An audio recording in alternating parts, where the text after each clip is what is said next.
thanks everyone for joining us today. I'm Sharia Ali. I'm the SLP Practice Advisor at ACSLPA. My pronouns are she, her. I'm very happy that you can join me today for this webinar. I also know that September is just in general a really busy time for everyone, especially our school-based clinicians. So I'm happy that you can make the time to attend today. So today I'm going to be providing some information on the recent updates to the college's Code of Ethics and Standards of Practice that were made from an anti-racism perspective or lens, and which were made to bring these documents more in line with best practice and the most recent scholarship in this area. So I have a few housekeeping notes before we jump into things. If you're a frequent flyer to ACSLPA webinars, you probably won't get any new information. They're kind of like, my housekeeping notes are kind of like those airplane safety briefings that you get. So I give you permission to tune out, do your own thing until the next slide. But if you are new here, you'll notice that your video and your mic, or your camera and your mic, are turned off. They'll stay off for the duration of the presentation. We find it's just easier for us to manage a larger group like this. But the chat should be available to you for any comments or questions during the presentation. I usually have one eye on the chat while I'm presenting, but sometimes when I'm in the zone, I can't get to all the questions and comments. So I'll probably get to those at the end, and we will have a formal question period or debriefing at the end of the presentation. If you are having any technical difficulties, you can put that in the chat. I also know that sometimes for some people, if you're using a browser to access Teams, as opposed to the app, sometimes the chat isn't available. So if you are having technical problems, you can call or email. There's contact info shown. Mackenzie, who is our resident tech expert, is monitoring all those lines, so you can let them know and they will help to sort you out with any technical issues you're having. What else? So I said earlier, the webinar will be recorded and posted on ACSLPA's website and YouTube channel in about a week. The slides will also be made available in the PD section of the website. Also just we're scheduled for an hour. When I practiced, it took a little less than the allotted time. So unless the question period is really jumping, we might be wrapped up a little earlier and you can get some of your lunchtime back. So I know I just said that we're going to be looking at the changes that were made to these documents from an anti-racism or an anti-discrimination perspective. But since I have you all here, in terms of our agenda, first we're going to be looking at some more general changes to the standards of practice. Then we'll get into the anti-racism changes that were made to standard of practice in the Code of Ethics. And then we'll have a questions, comments, concerns, clarification session at the end of the formal presentation. So first, the general updates. We'll go through these pretty quickly. So first, you will notice there is a big change to Standard Area 3, or what was Standard Area 3, which was on ethical practice. So we removed the standard because we already have a Code of Ethics, so it's kind of duplicating that. And luckily, because we have a whole new standard that has to come in around the college's new Continuing Competence Program, or CCP, that will become the new Standard Area 3. So the college is still waiting on council approval of the new CCP, Continuing Competence Program Standard of Practice. You may remember that a draft version was sent out to members for review and feedback. And after this, the Ministry of Health actually sent the standards out for review from external stakeholders. So all the feedback that we got was considered and incorporated where possible. And the draft version of that Continuing Competence Program Standard of Practice is available on the ACSLPA website for your review.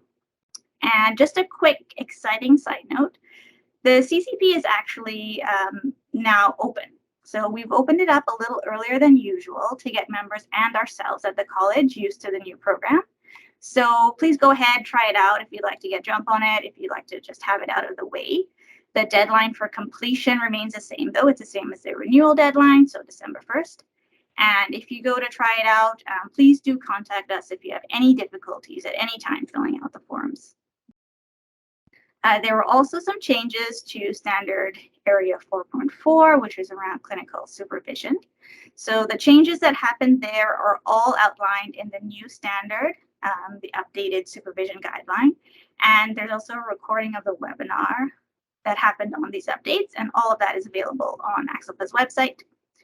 The college also made some changes to restricted activities. So restricted activities is now a standalone standard area.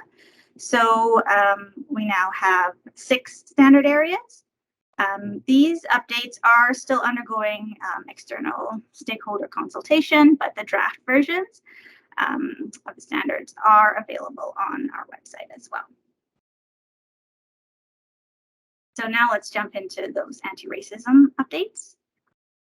So first I wanted to just explain why updating these 2 documents, specifically the Standards of Practice and the Code of Ethics, was a priority, and why it's important that members are aware of these changes, and also generally why the college updates members and puts out a webinar every time something changes in the Standards of Practice and the Code of Ethics. So regulated members need to be aware of any changes to these documents, however minor they might be, because they make up the minimum requirements of the profession. So the standards of practice outline how we should practice. They are the measures or the norms that define the minimum level of performance that must be demonstrated in practice. The Code of Ethics is the why behind the professional expectations. They're sort of the moral underpinnings of the profession, so the principles, values, and responsibilities to which members must adhere. So both of these documents guide professional conduct. And importantly, breach of a standard or the Code of Ethics may be considered unprofessional conduct under the Health Professions Act. And it's also important to note that the standards, not so much the code, are updated fairly routinely whenever there are new practice issues or concerns that come to light. And regulated members are bound to the most recent approved version of these documents, so not the version that they're last familiar with. So that's why the college has a duty to ensure that members are aware of any changes. And that's why we'll send out all of these emails. We'll put out a webinar around something that might seem like a minor change to a key college document. So you can also sort of get an idea of why reviewing and updating these 2 foundational pillar documents was a priority. Prior to these changes, there was nothing specifically in the minimum requirements of the professions that address racism and discrimination. So the changes we're going to talk about today, we're hoping sends a signal to stakeholders in the profession, so clinicians, administrators, clients, and the public, that the requirements to practice as an SLP or audiologist in Alberta now include direct indicators or provisions around anti-racism and anti-discrimination. And I'd also just like to touch quickly about right touch regulations. So right touch regulation is a regulatory perspective that comes out of the UK, and we've begun at ACSLPA, and like many other colleges, to use it as part of our decision making in our regulatory framework. So right touch regulation focuses on the minimum regulatory force required to achieve a desired result. So an analogy is that we don't want to use a sledgehammer to kill a fly when a fly swatter will do. So the idea is that regulatory colleges don't need to go overboard with restrictions or limitations, but there still needs to be enough regulation so that risk to the public is contained and handled appropriately. So too little oversight from the college would be ineffective at regulating the profession and would increase the potential for harm to the public. So for example, if we didn't acknowledge the potential for racism and discrimination in the professions, if we didn't do anything to try to support members in reducing this risk, we wouldn't be providing any oversight and the risk is increased. However, too much oversight can be a waste of effort. For example, if we were to put, let's say, ACSLPA observers in every SLP or audiology workplace, that would be impractical, and we'd be putting money and other resources into something that isn't needed. So our goal is to provide the right amount of regulation. So our goal with making these changes to the standards and the code is to provide some oversight and input into anti-racism in the practice of our professions, but it's not overly prescribed. So you'll see, like with the rest of our standards of practice, it's not you must do A, then B, then C. We are leaving some room for individual clinicians to use their clinical judgment and their decision making within the context, the specific context of their practice setting, and to use that alongside these new practice requirements. So these changes are a result of a review of the standards and the code by the college's Anti-Racism and Anti-Discrimination Advisory Committee, or ARADA. So this committee was struck in the fall of 2020 and was tasked with reviewing ACSLPA's policies and procedures from an anti-racism perspective. So the standards and the code were identified as priority items for review, given that they are documents that outline the minimum requirements for practicing in the professions. So after this review, which was completed in early 2021, changes were made to both documents, and then they underwent member vetting, where we send the draft versions out to the membership, ask for feedback. And then after that happens, they go out to for external stakeholder feedback. And external stakeholders are usually organizations that have vested interest in the profession. So like AHS, higher learning institutions, government departments. So the feedback that we got was all considered and incorporated where practical. And the final versions of both documents were presented to the ACSLPA Council in May of this year, where they were approved and adopted. So I just bring this up so you can see there's a whole long process that needs to happen before changes can be approved and adopted into standards of practice and code of ethics, just in case you're ever feeling frustrated about the slow pace of change, or maybe why we have draft versions and not the final versions of things. It does take a little bit of time to get all these things done, but we do want to be transparent about directions that we're heading in. They do impact your practice and your work. So we want to make sure you know what we're working on and why and where we are in the process. So I'll point out exactly what's changed and where in the standards and the code, but as you come to see, there are a couple of themes that are consistent across the changes. So the substantive changes mainly had to do with wording changes and inclusions of concepts that specifically address anti-racism, anti-discrimination, cultural humility, cultural safety, social determinants of health, biopsychosocial model, among others. And just a note here, I'm sure you'll be happy to know that the errata review didn't find anything in the previous versions that promoted or perpetuated racism or discrimination that needed to be taken out. So there was nothing problematic that needed to be taken out, just a few things that needed to be added in. Now, the fact that these changes were made is not meant to signify that prior to these edits that the college in any way condoned racism and discrimination. However, we know from anti-racism advocates and scholars that best practice really calls for explicit confrontation of racism and discrimination, and that we can do that partly through acknowledging the potential for racism and discrimination using unambiguous language. So while it may have been implied or implicitly understood previously, with these changes, ACSLPA is now using direct language to make it clear that cultural and racial sensitivity are required aspects of service delivery. And importantly, that racism and discrimination are in violation of the college's standards of practice and code of ethics, and the breach may constitute unprofessional conduct. So another important change that I just want to highlight is the use of gender-neutral pronouns. Now, this is an important but small change in terms of what's needed for our professions to be sensitive to sexual and gender diversity, which leads me into another aside, which is that the Equity, Diversity, and Inclusion Committee will be looking for new members who have lived experience or clinical experience with sexual and gender diversity, so that we can expand our focus and identify and meet the needs of this community as it relates to our professions. So if you have ideas around changes you'd like to see in this area, we'd like to hear them, and we'd like you to join our committee if possible.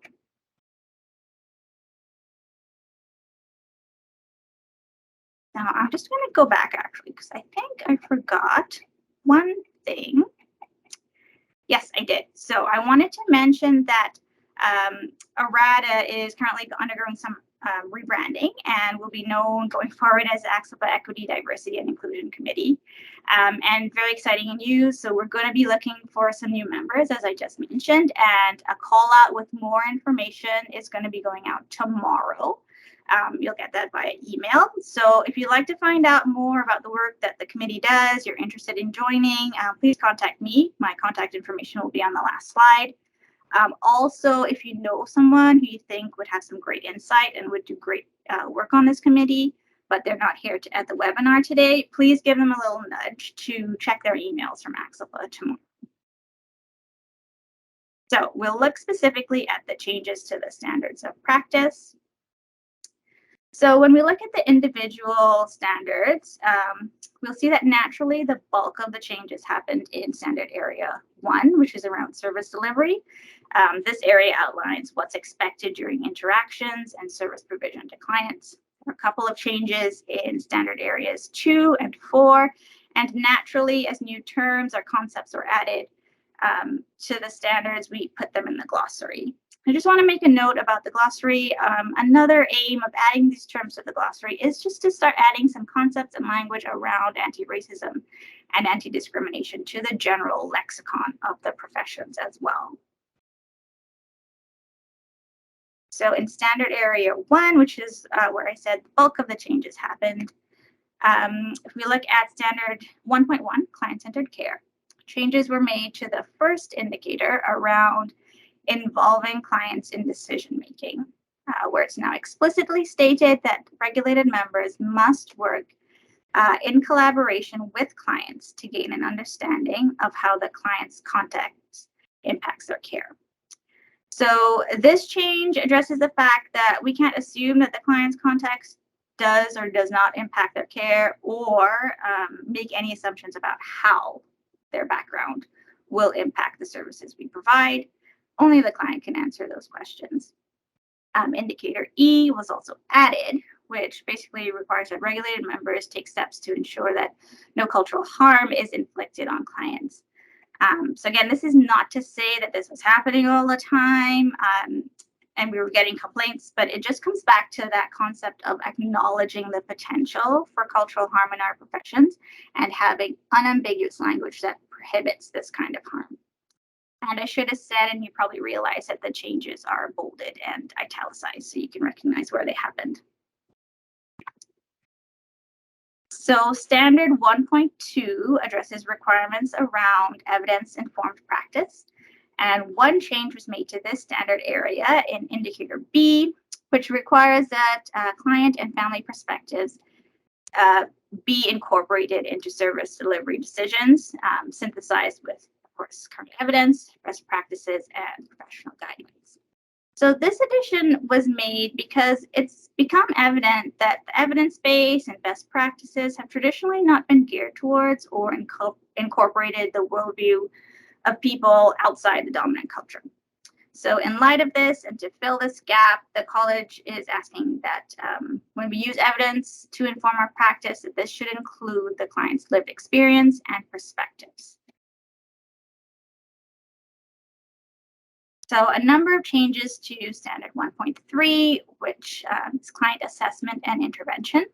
So the changes to indicators A and E are similar to the one that we just discussed in standard 1.2 evidence-informed practice, where the client context really has to be an integral consideration in service delivery decisions. In indicator B, we added the qualifier of culturally appropriate to screening and assessment. So there's now the requirement for screening and assessment to not only be linguistically, but also culturally appropriate. And another aside here, this idea of it's not only language differences that need to be accounted for and considered in assessment and intervention is actually covered in a great webinar that was presented to the ACSLPA membership by Andrea McLeod and Lucera Vargas Almeida in April of this year. And the slides from that presentation and a recording from that presentation are available on ACSLPA's website. So changes were made to two indicators in Standard 1.4, which is around communication, in Indicator B, which addresses respectful communication. We've added that principles of cultural safety should be incorporated to avoid the potential for psychological harm to the client in communication with their clinician. Following on from this, Indicator B requires that regulated members demonstrate an awareness of cultural differences in interpersonal communication when they're selecting appropriate communication techniques and adapting their communication style to minimize any communication barriers with clients. So there was one update to Standard 1.5, which is around collaboration. We've added Indicator A, which is around working collaboratively with cultural facilitators and interpreters and liaisons, in addition to the client, to facilitate an integrated client-centered approach to services. So this was done in recognition that, even though we as SLPs and audiologists bring a clinical expertise and invaluable clinical expertise to service delivery, we do have to seek the expertise of others who are better able to inform how culture might impact care, particularly for underrepresented or marginalized groups, if we want to be able to provide quality client-centered services. So we'll briefly look at the changes in standard areas 2 and 4. So there's one change to standard 2.4, professional boundaries. And here a qualifier was added to what it means to behave respectfully and responsibly, which now includes refraining from racist or discriminatory actions or comments. So that was the only change to standard area 2. So when we look at area 4, there was one change to standard 4.3, which is around documentation and information management. So we added an indicator requiring regulated members to document using language that is free of bias. So when we talk about bias, we're using the APA 7th edition definition here. So that is any language that might imply prejudicial beliefs or perpetuate assumptions regarding the individual being written about. So another change is to standard 4.6, human resources management.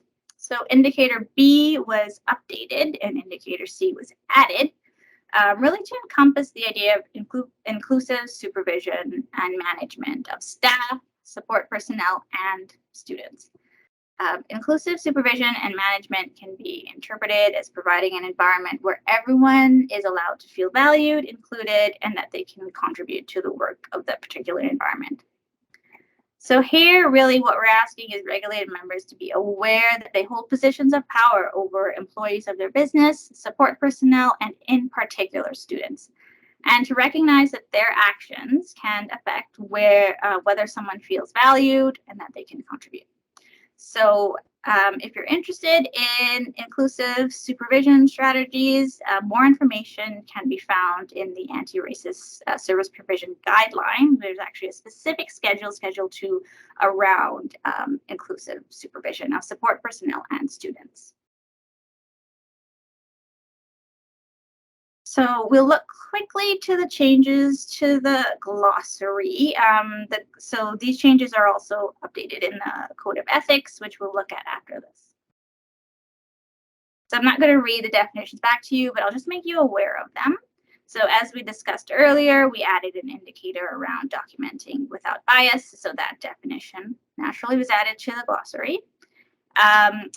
We've also updated the definition of client. So the college realized that the definition of client was maybe too broad, so it was updated as shown. What you might notice here is that funders of services isn't there anymore. So previously we included funders of services in the definition of client. However, as some of us will be aware, sometimes funders have different priorities or needs from the people who are direct recipients of our services. So that definition was updated to only include these groups. So some other definitions that were added include cultural facilitator, which we talked about in the collaboration standard, and cultural safety, which has sort of been infused within various standards. So inclusive or inclusion will be a term that we're all familiar with, particularly those who work in classroom settings. So that term has been added. And the definition we used really encompasses any people or groups who may be excluded or marginalized. We also updated the definition of quality services. And really here we wanted to incorporate concepts of psychological or cultural safety within the dimensions of safety when providing services. This was done because traditionally safety in allied health or health was thought of primarily in terms of physical safety. As we now know, however, the potential for psychological harm does exist in healthcare and in our professions, so the definition and the requirements of quality care have been updated. So we'll look quickly at the Code of Ethics.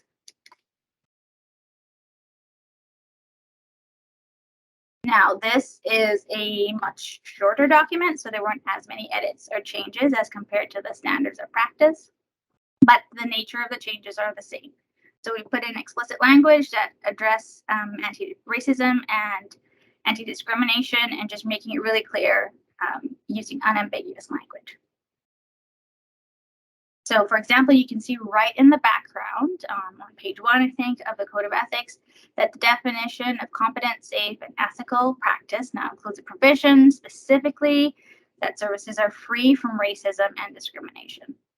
And again, this addition doesn't mean that the college condoned racism and discrimination in practice before this change was made, or that it was made in response to instances of racism and discrimination that came to our attention. It's going back to that concept. We want to acknowledge that racialized people do face risk of unsafe care, and to lay out very clearly to signal to professionals, clients, any other stakeholders that that won't be tolerated. So also the language in the Code of Ethics was changed where appropriate from equality to equity. So ACSLPA, like many other regulatory colleges around the world, grounds its Code of Ethics in bioethical principles that were first proposed by Beauchamp and Childress in 1979. So we all know them: beneficence, non-maleficence, autonomy, justice.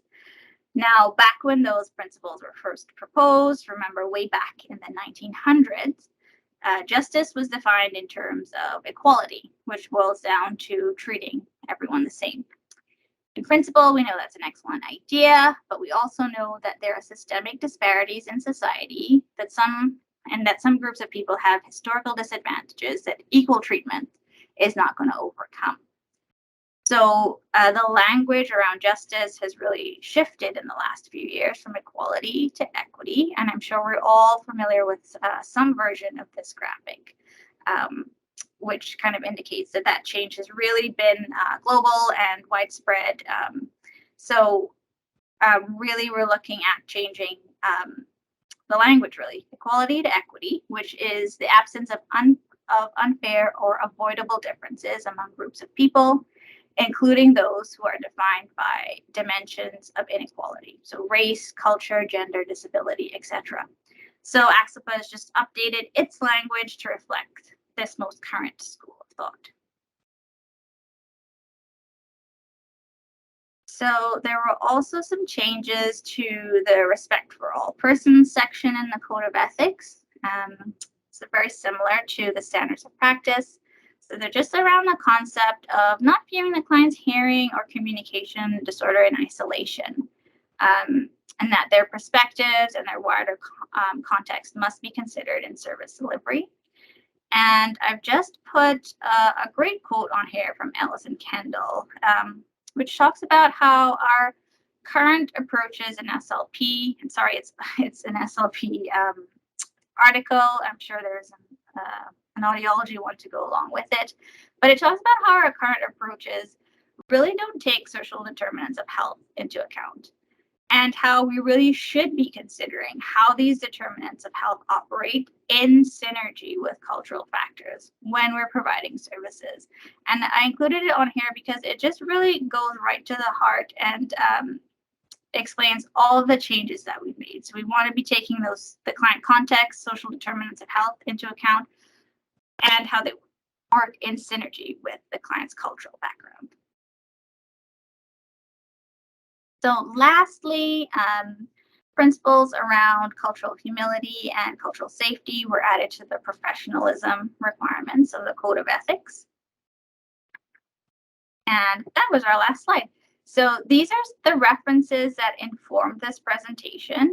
If you're interested, the Anti-Racism Service Provision Guideline has an in-depth reference list on the topic. But if you are interested in reading more and you have limited time, these are some great articles to start with. So we have time for some questions, comments, just general debriefing now. Feel free to post your comments or your questions in the chat. If you're uncomfortable asking questions in a larger group like this, you can always send me an email at the email address shown. So give me a quick moment to stop sharing and quickly scan the chat so that I can see if there are any comments or questions.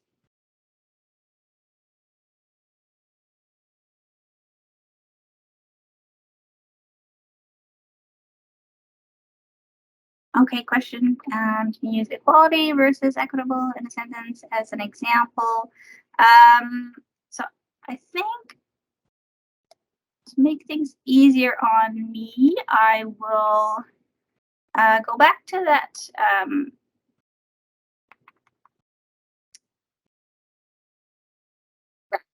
I think that's a really great way to explain the difference. So here, just give me a second to share my screen again.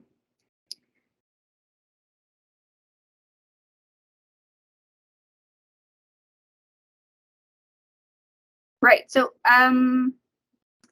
treating everyone equally is everyone has the same thing.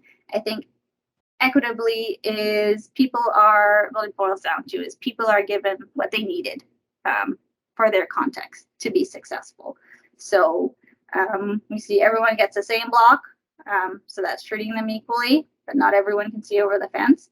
In an equitable system, people are given what they need, given their context. So we have a shorter fellow who's given 2 blocks. The dude who can already see over the fence, maybe he doesn't need a box, and the dude that just needs 1 is given 1.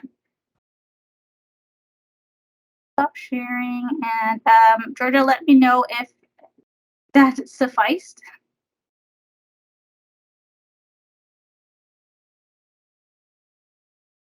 Yes, I think so. So it's I kind of view it as a combination, or people just get what they need in terms of their context.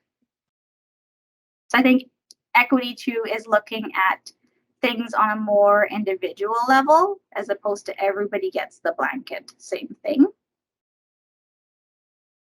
Yes, certainly a really good point about continuing conversation.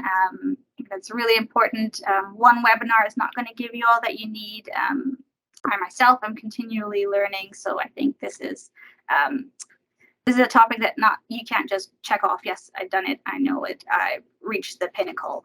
It is an area where everyone is constantly learning, updating their skills and their competencies.